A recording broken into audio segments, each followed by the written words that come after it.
There's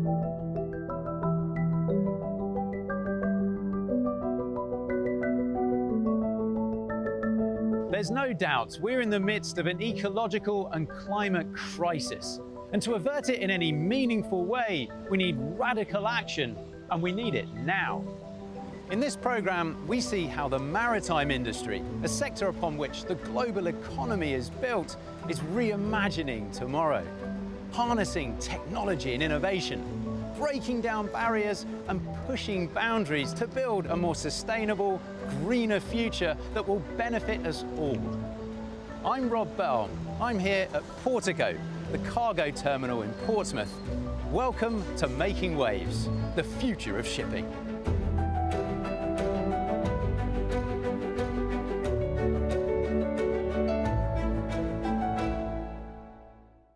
John Denholm, welcome. Now, the UN describes being carbon neutral by 2050 as one of the most pressing, urgent missions the world faces. Now, as UK President of the Chamber of Shipping, a lot rests on your shoulders and the industry shoulders to get this right. How important is it? Well, firstly, the whole decarbonisation process is the biggest challenge that humanity has ever faced. We've spent the last 2,000 years squabbling with each other for economic advantage.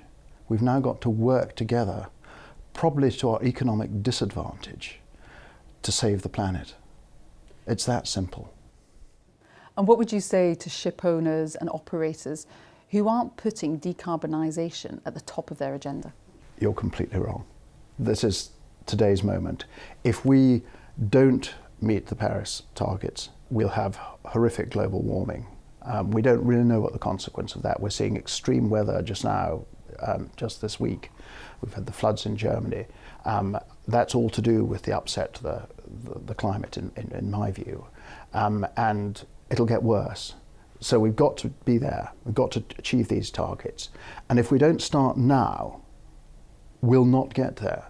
The ships that are built in 2030 will still be on the water in 2050. So there's no time to waste. We've got to move now. We're probably a little bit late, to be honest. Shipping is one of the biggest emitters of carbon. How is the industry trying to change?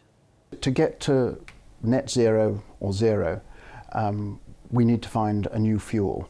And different fuels will work for different types of shipping.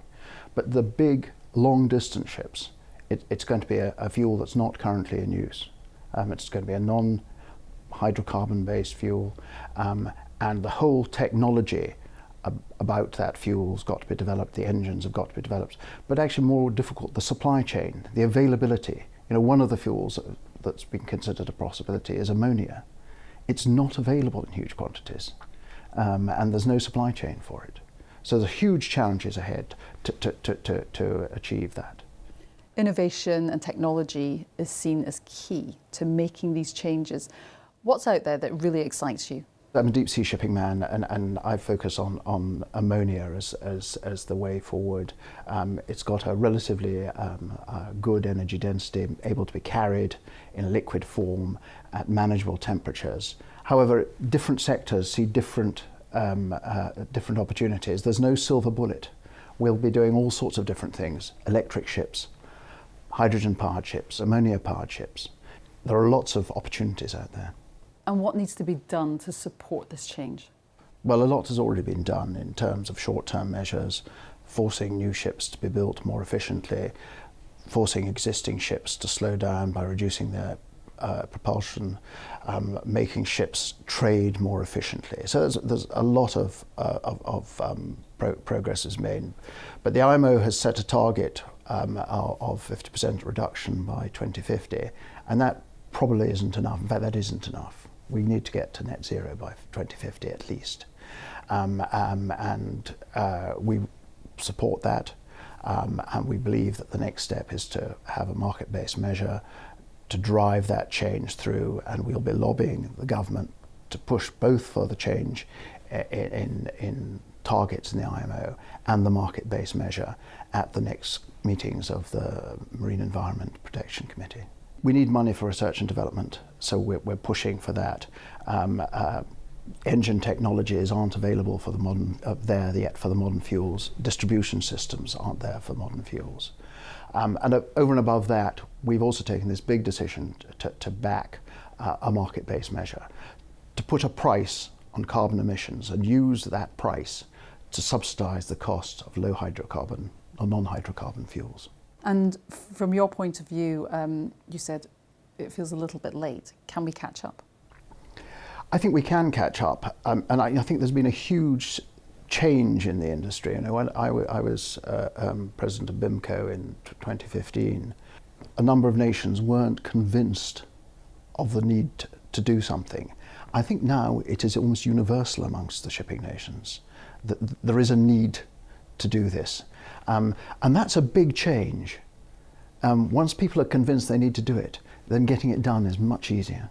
And more banks are unwilling to invest in the shipping industry until it becomes cleaner. We need the banks behind us, and the bank's decision only to support green investment is going to be very helpful in the process. And how optimistic are you that the shipping industry will rise to the challenge? I believe we will do it. There isn't a choice, we've got to do it. And I think minds are now focused on the need to do it. The delayers, the procrastinators have changed their tune, and I really believe it can be done and will be done.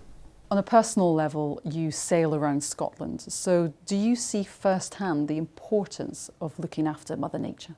You're really close to nature on a ship, and you see the evidence of the wreckage that mankind makes, the piles of plastic on the beach. We do terrible things to our planet, and we've got to change. There's no question. John Denholm, thank you for your time.